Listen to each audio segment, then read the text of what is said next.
5ই আগস্টের পর থেকে বাংলাদেশে প্রায় 200 লোক মারা গেছে।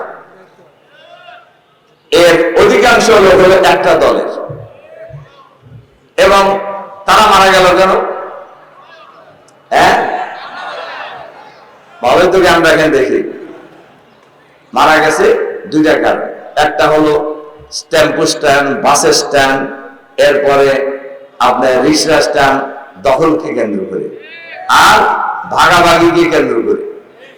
তাহলে যে দলের কাছে নিজের দলের কর্মীরা নিরাপদ নয়, যে দলের কাছে নিজের দলের নেতারা নিরাপদ নয়, সেই দলের কাছে বাংলাদেশের জনগণ নিরাপদ হতে পারে না। সেই দলের কাছে বাংলাদেশের সীমা নিরাপদ হতে পারে না। সেই দলের কাছে বাংলাদেশ নিরাপদ হতে পারে না। এ কারণে আমরা সব লোকের শাসন চাই। একটু শুনবেন, একটু বন্ধ করেন। এ কারণেই আমরা সব লোকের শাসন চাই। এই কথাটা মানুষের কাছে বলতে পারবেন না কেন আমরা আল্লাহ আইনা সব লোকের শাসন চাই? এই কারণে আপনারা লক্ষ্য করে দেখবেন, বাংলাদেশের গ্রামে গঞ্জে, শহরে, নগরে, বন্দরে, বাংলার প্রতি প্রান্তরে, চাষস্থল থেকে সচিবালয়ে নতুন চলমান উঠেছে।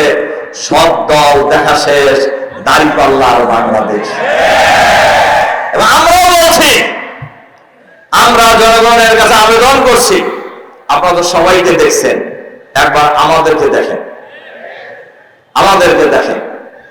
এবং আপনারা লক্ষ্য করে দেখছেন, এটাও সারা বাংলাদেশে ইসলামের পক্ষে, জামাত ইসলামের পক্ষে, চাঁদাবাজের বিরুদ্ধে, দুর্নীতির বিরুদ্ধে নতুন জোয়ার তৈরি হয়েছে।